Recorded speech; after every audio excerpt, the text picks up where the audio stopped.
नमस्कार, बहुत स्वागत है आपका स्वदेश न्यूज में। मैं हूं आपके साथ अंशुल शर्मा। कोरोना की दूसरी लहर और टीकाकरण के बीच दुनिया में यह बहस छिड़ी है कि टीके का असर कितने समय तक रहेगा। और इसके आंकलन में जुटे वैज्ञानिकों का दावा है कि ये एक बार टीका लगने के बाद कितने वर्षों तक कोरोना के गंभीर संक्रमण से बचाव हो सकता है। लेकिन संक्रमण से बचाव के लिए 1 साल के बाद एक बूस्टर डोज की जरूरत पड़ सकती है। आपको बता दें कि एक रिपोर्ट में यह प्रकाशित किया गया है कि वैज्ञानिकों ने जो उनका समूह है वो कोरोना के 7 टीकों के क्लिनिकल एक ट्रायल आंकड़ों पर अध्ययन कर रहा था, जिसके कारण इनका मकसद टीकों से उत्पन्न प्रतिरोधक क्षमता और दूरगामी प्रभावों को अध्ययन करना है। तो यहाँ आज हम बात करेंगे टीकाकरण को लेकर, जिसमें उसमें ये कहा गया है कि किस तरीके से डोज जो है वो दूसरी बार लगेगा और दोनों डोज अगर आपने ले लिए हैं वैक्सीन के तो ये बूस्टर इसका कब जरूरत इसकी पड़ेगी। तो आज हम लगातार इस पर चर्चा करेंगे, जिसमें कोरोना टीके का वर्षों तक बूस्टर कब तक लगाना है, कितना समय लगेगा, इसको लेकर हम आज चर्चा करेंगे। तो हम आपको ग्राफिक्स के जरिए समझाने की कोशिश करेंगे, जहां पर वर्षों तक कोरोना वैक्सीन का बचाव कर सकते हैं। बूस्टर डोज को लेकर बढ़ाई जा सकती है एंटीबॉडी। इसके साथ ही क्या गंभीर बीमारियों से भी बचा रहा है वैक्सीन। इसके साथ कोरोना के गंभीर संक्रमण से होता है बचाव। टीके के बाद किसी व्यक्ति में एंटीबॉडी कम होती है तो उसके लिए भी क्या वैक्सीन कारगर साबित होगी, और इसके साथ ही कोरोना संक्रमण से कितने समय तक के लिए ये बचाएगा। फाइजर मॉडर्ना टीके बनाने इसके लेते हैं तो ज्यादा, और इसके साथ ही जारी टीकों के उत्पन्न प्रतिरक्षा के प्रभावों का भी यहाँ पर अध्ययन किया जा रहा है। कई वैज्ञानिकों का समूह जो है वो इसमें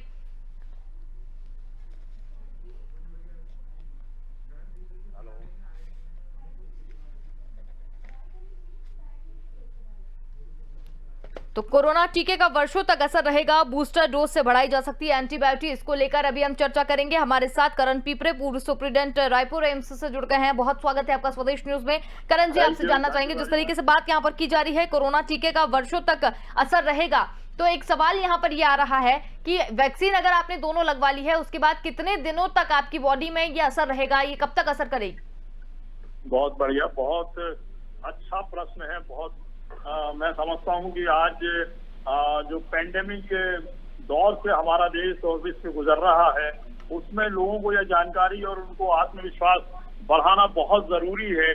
जो साइंस ने जो उन्नति की है इस संबंध में, जहाँ एक वैश्विक महामारी के रूप में इसने हम सबको परेशान करना शुरू किया, लेकिन हिंदुस्तान और दूसरे जो कंट्रीज हैं वहाँ भी इसमें जो मृत्यु दर है वो कम हो रही है और लोगों में इसका जो रोग प्रतिरोधात्मक शक्ति है वो भी डेवलप हो रही है।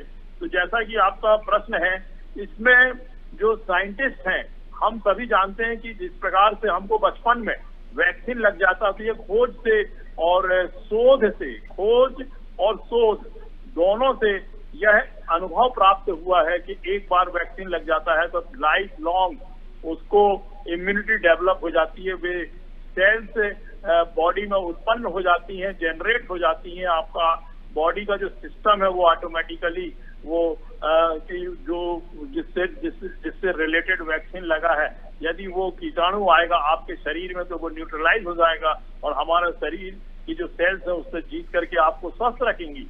तो हमारे देश में अभी भारत में पूरे हिंदुस्तान में जो कोविड शील्ड और दूसरा जो फाइजर की ओर से जो मैसेंजर आरएनए वायरस वैक्सीन है जो लग रहा है, ये बहुत ही अच्छा है और लगभग 5-6 महीने से हम सभी को इसकी जानकारी है कि ये अपने हिंदुस्तान में लग रहा है और बहुत ही इसकी अच्छी इफिकेसी है, इफेक्टिवनेस है, जो अच्छे होने की और वैक्सीनेशन के पश्चात जो इम्यूनिटी होती है। यदि आपको साइंस भी कहता है और रिसर्च भी हुई है और ट्रायल्स भी हुई है, स्टडीज भी हुई हैं, उनमें सब में ये निकल के आ रहा है कि आफ्टर 2 डोजेज ऑफ कोविशील्ड ज्यादा से ज्यादा आपको 1 या 2% ही लोगों में इन्फेक्शन के चांसेस नजर आते हैं। अदरवाइज बढ़िया 99% to 100%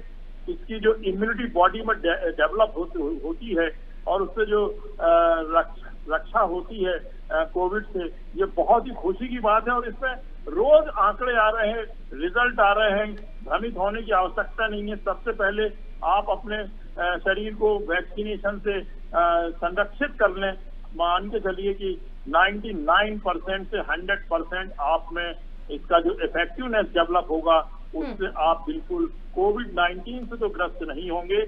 और यदि लगभग जो किसी ने स्टडी ये भी किया है कि आफ्टर 2 डोजेज ऑफ कोविशील्ड जो होता है, उसमें 5% लोगों को अगर कोरोना होता भी है तो ये खुशी की बात है कि बहुत ही माइल्ड लक्षण होते हैं। जिस प्रकार से हम सभी को ये अनुभव है कि जो मार्च के महीने में 2020 में आया हुआ था, उसमें मार्च से लेकर के जून तक में कोई डेथ नहीं हुई थी। एम्स रायपुर का मुझे बहुत अच्छा एक्सपीरियंस है, बहुत ही माइल्ड प्रकार का था उस समय।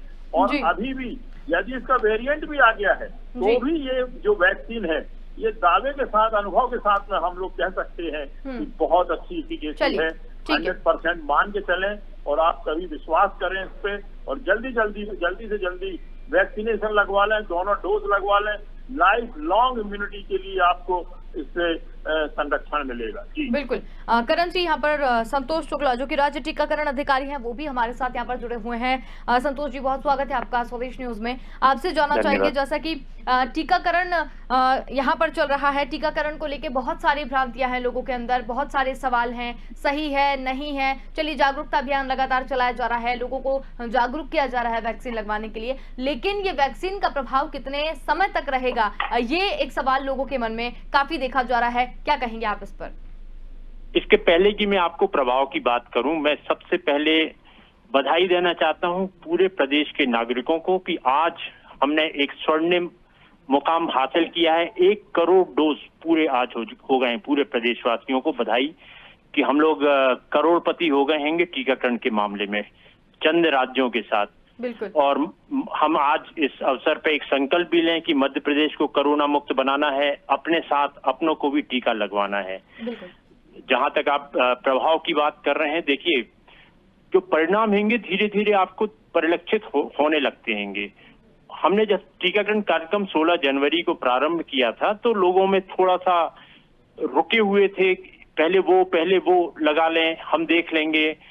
फिर एकदम से देखा कि टीके जिन जिन को लग गए वो बीमारी के परिणामों से या दुष्प्रभावों से मुक्त होने लगे, तो उनका विश्वास जागृत हुआ और टीकाकरण की दर एकदम से वृद्धि हुई। आप सबको मालूम है कि प्रदेश ने टॉप किया था इंडिया में हेल्थ केयर वर्कर और फ्रंटलाइन वर्कर्स में। इसके बाद हमने 60 साल से अधिक उम्र के लोगों को भी टीकाकरण किया और उन्होंने बढ़ चढ़ के हिस्सा लिया था। 95% हम लोग लक्षित लोगों को टीकाकृत कर सके।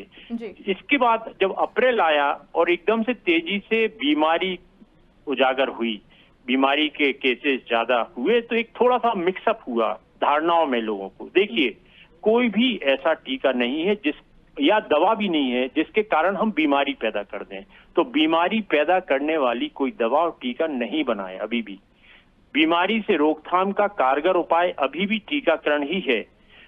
बट क्या हुआ कि जिनको बीमारी आस पड़ोस को परिवार में हुआ तो उन्होंने लोगों की मानसिकता हो गई कि ये टीके के कारण हुआ, जो बिल्कुल गलत था। WHO के माध्यम से हमने एक सर्वे प्रदेश में ही कराया और ये सिर्फ 2000 लोगों से हमने चर्चा कराई। हमारे जो मेडिकल ऑफिसर्स हैं WHO में कार्यरत 17 लोग हैं, उनसे वार्तालाप कराया। जितने भी भर्ती हुए थे मरीज, उनसे ये पूछा कि क्या आपको टीका लगा था, और उसमें जो टीका लगा था उसमें से कितनों को लंग का इन्फेक्शन हुआ, कितनों को ऑक्सीजन पे जाना पड़ा या कितनों की मौत में समाना पड़ा। तो ये जान के आपको पुनः खुशी होगी कि जो टीकाकृत थे 98.5% बिल्कुल सुरक्षित रहे। तो आप प्रभाव की बात तो बिल्कुल क्लियर कट हो गई कि उन लोगों से ये डाटा संकलित किया गया है जो खुद प्रभावित हो गए, अगर भर्ती भी हुए थे, और जिन्होंने दोनों टीके लगाए थे उनकी दर ज्यादा थी। जिनने एक टीका लगाया था, पार्शियल आंशिक टीकाकरण जिसको बोलते हैं, तो उनमें थोड़ा सा प्रॉब्लम जरूर रहा। तो मेरा आप सबसे पुनः अनुरोध है कि आंशिक टीकाकृत अपने को ना कराएं, पूर्ण टीकाकृत कराएं, 2 टीके जरूर लगवाएं। बिल्कुल। तो यहाँ पर संतोष जी, सवाल जो मेरा था कि प्रभाव तो देखा गया है, लेकिन लोगों में कहीं न कहीं ये समस्या है, ये सोच रहे हैं कि वो जब दोनों डोज़ हमने लगवा लिए हैं, तो ये कब तक रहेगा? क्या इसके लिए कोई बूस्टर भी लगवाना पड़ेगा? अभी जो भारत शासन की गाइडलाइन के अनुसार अभी 2 टीके ही पर्याप्त हैं। बूस्टर की अभी आवश्यकता कतई नहीं है। और क्योंकि ये पहली बार टीके का निर्माण हुआ है, आगे आगे जैसे जैसे परिस्थितियां बनेंगी, जांचें होंगी, वैज्ञानिक तथ्य सामने आएंगे, तब निर्णय होगा। अभी तो बहुत प्रभावकारी है। जो भी एंटीबॉडीज बन रही हैं वो बहुत सुखद स्थिति में है। तो अभी बूस्टर की चर्चा राष्ट्र स्तर पे या राज्य स्तर पे नहीं की जा रही। चलिए, करण जी, आपसे जानना चाहती हूँ। करण जी, जिस तरीके से यहाँ पर अभी बात की जा रही है बूस्टर और इन सब की, तो ये तो चलिए, जो राज्य टीकाकरण अधिकारी हैं संतोष शुक्ला जी, इसके प्रभाव के बारे में उन्होंने बहुत विस्तार से हमें बता दिया, बहुत अच्छी जानकारी दी। लेकिन यहाँ पर एक शोध में ये चीज़ें भी निकल कर सामने आ रही हैं कि जिस व्यक्ति ने वैक्सीन लगवा ली है, तो उनको कोरोना से तो सुरक्षा उनकी हो ही गई है, लेकिन उनके अंदर कुछ वर्षों से जो अन्य बीमारियां भी थी, वो भी ठीक होनी शुरू हो रही है। तो क्या इस बात में कितनी सत्यता है? अच्छा है, बहुत अच्छी बात है, बहुत खुशी की बात है। लोग इतने जागरूक हो गए हैं कि इनको जो प्राइमरी जो बीमारी चल रही है, जिससे अपन को बचाव करना, और उसकी अपन पूरा विश्व इसको चर्चा कर रहा है कि हमको इसका प्रोटेक्शन अपने शरीर में देना है। कोविड-19 के उससे टीका लग गया है, आपका शरीर सुरक्षित हो गया है। लेकिन ये ग्लोबल आप मतलब उसमें परिस्थिति में सोचें, पूरे विश्व के स्तर पर ही सोचें आप। हर व्यक्ति अपने आप को सुरक्षित रखने के लिए जागरूक है। खाना पीना, दवाई, चेकअप, सिरदर्द भी होता है तो पूरे चेकअप करा रहा है। गांव का आदमी भी अगर बुखार आता है या खांसी चलती है, चाहे वो सर्दी जुकाम के कारण हो, लेकिन पूरे डॉक्टर से और प्राइमरी हेल्थ सेंटर से लेकर के जो सब सेंटर्स होते हैं या पीएचसी होती है, डिस्ट्रिक्ट हॉस्पिटल्स होते हैं, ब्लॉक मेडिकल जो सेंटर होते हैं या मेडिकल कॉलेज और एम्स, आज हमारे देश में हर जगह जो स्वास्थ्य कार्यकर्ता है, चिकित्सक है, डॉक्टर्स हैं, हमारे चिकित्सक, doctor, paramedical staff, nursing officer से लेकर के मीडिया, और मीडिया में भी पत्रकार अपने जो समाचार के होते हैं या इलेक्ट्रॉनिक रहते हैं उनसे, और एनजीओ और स्वास्थ्य मंत्री तक, केंद्रीय स्वास्थ्य मंत्री, प्रधानमंत्री, मुख्यमंत्री, सभी लोग तो इसमें लगे हुए हैं। इसमें किसी से किसी को डरने की आवश्यकता ही नहीं है। और जो आपका प्रश्न है कि ये दूसरी बीमारियां भी, तो आदमी अगर प्रोटेक्शन से रहेगा एक बीमारी से, तो अनेकों बीमारी और भी नहीं होंगी। मास्क लगा हुआ है, ट्यूबरकुलोसिस नहीं होगी, खांसी की बीमारी और दूसरे वायरल इन्फेक्शन में दमा है, ये वो नहीं होंगे। जीआईटी, आप सैनिटाइजर का उपयोग करते हैं, जीआईटी, गैस्ट्रोएंटराइटिस वगैरह नहीं होगी। आपको घर में साफ सफाई रखे हुए हैं तो मलेरिया नहीं हो रहा, आपको दूसरे डेंगू नहीं हो रहा, चिकनगुनिया नहीं हो रहा। नहीं तो इस मौसम में तो सबसे ज्यादा क्लिनिक, हॉस्पिटल, वार्ड बीमारियों से, फीवर केसेस से भरे रहते हैं। इससे आपको प्रोटेक्शन हो रहा है, बहुत खुशी की बात है। इसी प्रकार से आप जागरूक रहें अपनी सुरक्षा के लिए, अपने परिवार की और देश की सुरक्षा के लिए। कम से कम लोगों को अगर बीमारी हो रही है तो मैं समझता हूं कि इससे अच्छा अचीवमेंट और कुछ नहीं हो सकता है। और कोरोना से भी डरने की जरूरत नहीं है। बहुत कम लोगों की मृत्यु हो रही है, वो भी कोमॉर्बिडिटीज वाले रहते हैं या लेट आते हैं, तब उनको शरीर में उनको ज्यादा इन्फेक्शन हो जाता है, उसके कारण होता है। नहीं तो करोड़ों लोगों की जान बच रही है, सभी रिकवर होकर के अपने घरों में रह रहे हैं। पहले तो हम भी जब स्टार्ट किए थे, हमें याद है 17 मार्च 2020 जब एम्स रायपुर में हम लोगों को आदेश मिला था, प्रधानमंत्री कार्यालय, स्वास्थ्य मंत्रालय दिल्ली से आया हुआ थे, आप अपना प्रिपेयर्डनेस तैयार रखें। वुहान से जो वायरस चला है वो बहुत ही खतरनाक है और प्राण लेने वाला वायरस है, वैसी बीमारी फैली हुई है। हम लोगों ने शुरू कर दी थी अपने आप की बचत भी और प्रिपेयर्डनेस और रोकथाम के लिए सभी उपाय कर रहे थे। डर रहे थे, हम लोगों में भय था कि ये कैसा वायरस है, और हम लोग हेल्थ वर्कर्स हैं, नर्सिंग ऑफिसर्स हैं, डॉक्टर्स हैं, सब पूरे। और उसके बाद आज ये स्थिति के हमारे सब मरीज, आधे से ज्यादा और भी ज्यादा, मैं समझता हूँ 90% मरीज घर पे एट होम क्वारंटाइन होकर के और अच्छे हो रहे हैं। और शासन ने जो गाइडलाइंस दी है दवाइयों की, सुरक्षात्मक मास्क अकेले से 90%, 80% कोविड-19 और दूसरे इन्फेक्शन नहीं होंगे, प्रवेश ही नहीं करेगा आपके मुंह में, ओंठ से, सांस की नली से, और न शरीर में जाएगा न पेट में जाएगा इन्फेक्शन, तो आप दूसरी बीमारियों से भी सुरक्षित हैं। बहुत खुशी की बात है, बहुत खुशी की बात है। इसी प्रकार से गाइडलाइंस का, चिकित्सकों का, शासन का, ICMR का, WHO का और आपके नजदीक में जो भी ज्ञानी लोग हैं, अनुभवी हैं, डॉक्टर्स हैं, इनका जरूर कहना माने और मास्क को लगाना ना छोड़ें। सैनिटाइजर से अपना पूरा हाथ वगैरह को और सबको साफ रखें। Thank you. बिल्कुल। तो यहाँ पर बहुत अच्छी जानकारी करण पिपरे जी ने दी है और जब जब वो जुड़ते हैं वो बहुत ही अच्छी जानकारी हमें बिल्कुल विस्तृत रूप से देते हैं, तो ये बहुत ही अच्छी बात है। रुक करूंगी मैं संतोष शुक्ला जी की तरफ। संतोष जी, जिस तरीके से अभी मैंने करण जी से जानने की कोशिश की कि बीमारी जो दूसरी है वो भी ठीक हो रही है, तो क्या आपके संज्ञान में भी ऐसा कोई मामला आया है कि वैक्सीन लगाने के बाद कोरोना से तो बचाव हो ही रहा है, ये कोरोना की ही वैक्सीन है और लगातार जैसा कि करण जी ने बताया है कि उससे ठीक हो रहे हैं लोग, लेकिन क्या वाकई में ऐसा है कि वैक्सीन जब लगाई जा रही है, बॉडी में दी जा रही है, उसके बाद में तो और जो दूसरी बीमारी उनकी सालों से चली आ रही थी वो भी ठीक हो रही है? देखिए, आपको स्पष्ट कर दूं कि कोई भी टीकाकरण कार्यक्रम जब होता है तो हम बीमारी से लड़ने की ताकत शरीर में पहुंचाते हैं। तो बीमारी से, जिस बीमारी के लिए टीका तो लगा है उसके लिए तो होता ही है संरक्षण, साथ में ये भी होता है कि हमारी जनरल इम्यूनिटी, क्योंकि हम बहुत ज्यादा संवेदनशील हो जाते हैं, हम अपना डाइट प्लान भी सुधार लेते हैं, हम अपना व्यायाम, उसका ओवरऑल रिजल्ट ही आता है कि हम समुचित रूप से तैयार हो जाते हैं, बीमारी प्रभावहीन हो जाती है क्योंकि हम पहले से ज्यादा सशक्त हो गए हैं। तो अन्य बीमारी, जैसे हमारे पूर्व वक्ता भी बोल रहे थे कि ज्यादातर बीमारियां दो प्रकार से होती है, एक होती है जलजन्य और दूसरी होती है वायु से। तो वायु का जब प्रवेश, हमने जितने भी प्रदूषित चीजें हैं हमारे श्वास के माध्यम से जाके हमें प्रभावित करती हैं, उसकी तो रोकथाम कर ही दी। इसमें मेन जो अभी सामने आ रहा है वो है ट्यूबरक्लोसिस का इंसिडेंस बहुत ज्यादा कम हो गया है और उसका एक कारण है कि हमने मास्क का उपयोग करना न केवल चालू किया है बट लोगों को जागरूक भी किया है। बिल्कुल। तो करण जी, जिस तरीके से यहाँ पर मास्क पर बार बार ध्यान दिया जा रहा है, मास्क को लेकर बोला जा रहा है कि मास्क लगाइए, मास्क एक अभिन्न अंग बनाने की यहाँ पर भी बात की जा रही है कि अगर आप मास्क लगा रहे हैं तो 90% जो है कोरोना से तो बचाव हो ही रहा है और आपने जैसा बताया कि अन्य बीमारियों से भी बचाव हो रहा है।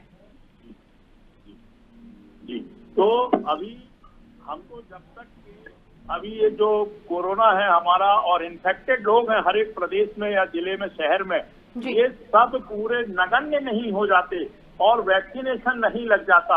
मैं समझता हूँ, अनुभव के हिसाब से बोल रहा हूँ अभी तक के परिप्रेक्ष्य में और अपने चिकित्सकीय एक्सपीरियंस के आधार पर, कि मास्क का उपयोग लगातार करते रहें, मास्क का उपयोग करते रहें, सैनिटाइजेशन का उपयोग करते रहें और अभी डिस्टेंस बनाकर के रखना भी बहुत जरूरी। जैसे हम लोगों ने चर्चा की है और सभी लोग बता रहे हैं कि एरोसोल जो हवा में आ गया है वो लगभग 30-35 फीट दूरी तक उड़ के एक जगह से दूसरी जगह जाता है। यदि किसी इन्फेक्टेड व्यक्ति ने या मरीज ने छींक दिया या खांस दिया, ड्रॉपलेट इन्फेक्शन हुआ, वो सूख गया है, वो वायु तेज चलेगी तो उसके द्वारा वो उड़ करके किसी भी जगह जा सकता है और लग सकता है। तो इन सब को ध्यान में रखते हुए, जैसा कि डॉक्टर साहब ने भी बताया है, टीकाकरण अधिकारी हैं वो रात और दिन काम कर रहे हैं, प्रदेश स्तर पे कार्य करते हैं और सबको वो समझाइश भी दे रहे हैं, अपना कार्य भी कर रहे हैं, गाइडलाइंस भी बता रहे हैं।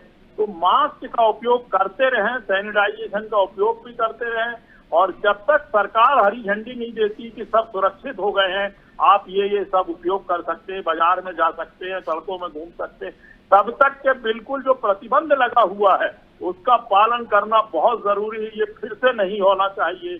बहुत से लोग परेशान हो जाते हैं, बच्चों का और महिलाओं का, सबका परेशानियों का सबब बढ़ जाता है। स्कूल है, कॉलेज है, ये सब एक बार इसको जड़ से खत्म करना बहुत ही जरूरी है और इससे सबको इसका ज्ञान आ गया है कि ये कोरोना नाम का जो इन्फेक्शन है, जो कीटाणु है, जो लक्षण है वो क्या है, इससे नुकसान क्या है, इसको कैसे, दुश्मन को हम कैसे रोक सकते हैं, ये सब जान गए हैं। अब किसी प्रकार से लापरवाही ना हो, यही हमारा अनुरोध है और विनय है। बिल्कुल। तो यहाँ पर जिस तरीके से बात की जा रही है कोरोना वैक्सीन को लेकर, वैक्सीन जो है वो कहीं न कहीं ऐसा कहा जा रहा है कि लगने के बाद में जो दूसरी बीमारियाँ हैं, उस पर भी अंकुश यहाँ पर लगा रही है। लेकिन करण जी, एक बात ऐसा जब और भी जब इस मामले पर किसी से चर्चा होती है, तो एक बात सामान्य से निकल के आती है। लोगों का कहना भी है कि अब कोरोना जो है, उससे बचाव ही हमें करना है। कोरोना जो है वो एकदम खत्म नहीं होगा। तो इसमें कितनी सच्चाई लग रही है आपको?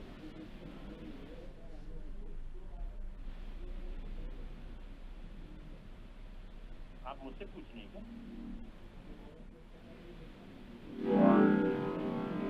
करण जी, हमारी आवाज पहुंच रही है आप तक?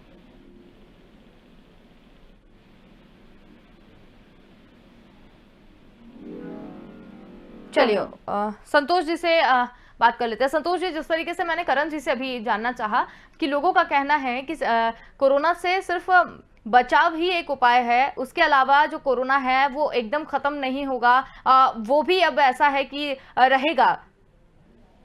मैं आपके इसी कार्यक्रम में पहले ही बता चुका हूं कि कोई भी वायरस जब वातावरण में आता है तो उससे हमें बिल्कुल मान के चलना चाहिए कि अभी खत्म नहीं होने वाला है। पोलियो को 5000 साल लगे थे, अन्य कोई भी वायरस आता है अभी भी विद्यमान है, तो वायरस को तो हम खत्म नहीं कर सकते हैं।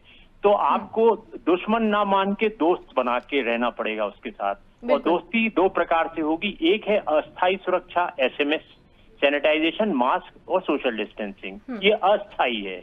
मगर स्थायी अगर बचाव का साधन है वो वैक्सीन है। मेरी वैक्सीन मेरी जिंदगी, ये टाइटल होना चाहिए कि मेरी वैक्सीन ही मेरी जिंदगी है। आज जब हमें ये मालूम हो गया है कि कोरोना के इलाज की अभी भी कारगर दवा नहीं बनी है पूरे विश्व में आज भी, तो एक ऐसी बीमारी जो जिसके लिए दवा नहीं है, एक ऐसी बीमारी जो हमें मौत के मुंह में धकेल देती है, एक ऐसी बीमारी जो हमें अपाहिज करके वापस घर तक पहुंचा देती है, श्वास का रोग हो जाता है बुरी तरीके से, हम 10 कदम ज्यादा चल नहीं सकते हैंगे, कई प्रकार के कॉम्प्लिकेशन कर रही है, हम लोग देख रहे हैंगे।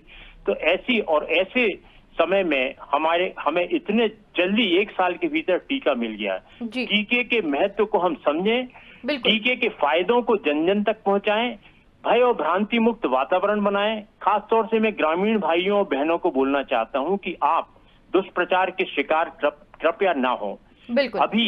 अभी टीका ही आपको है जो बचा सकता है बीमारी से। और आपके ही 18 से 44 साल के जो हमारे बच्चे, आप देखिए भीड़ लगी हुई है, वो आप ही के घर के तो बच्चे हैं, बस थोड़ा सा ज्ञान ज्यादा हो गया है, समझदारी ज्यादा हो गई है, नादानी कम हो गई है, तो टीके के लिए दौड़ रहे हैं। और एक हमारे बुजुर्ग संवर्ग जो 60 साल से थे उन्होंने भी है, मगर 45 से 60 साल का जो एक संवर्ग है वो अपने को मैं लगाऊं ना लगाऊं इस दुविधाजनक स्थिति में। बिल्कुल, लेकिन साफ तौर पर बात यही है कि टीकाकरण बहुत जरूरी है और उससे बचाव के जो उपाय हैं वो हमें ही सोचने पड़ेंगे और वैक्सीन हमें जरूर लगवानी पड़ेगी। बहुत शुक्रिया संतोष जी आपका हमारे साथ जुड़ने के लिए और तमाम जानकारी हमारे साथ देने के लिए। करण पिपरा जी भी आपका बहुत शुक्रिया। यहाँ पर हम बात कर रहे थे कि वैक्सीन कितनी जरूरी है और वैक्सीन अगर आपकी बॉडी में जा रही है तो उससे अन्य बीमारियों पर कितना असर हो रहा है। तो पूरी चर्चा में निकलकर सामने यही आया है कि वैक्सीन तो हमें लगवानी है, कोरोना से अगर हमें बचाव करना है तो वैक्सीन तो लगवानी ही पड़ेगी, लेकिन उसके बाद जो अन्य बीमारियां हैं उससे भी कहीं ना कहीं हमें राहत मिलेगी। फिलहाल के लिए इतना ही। देखते रहिए स्वदेश न्यूज। नमस्कार।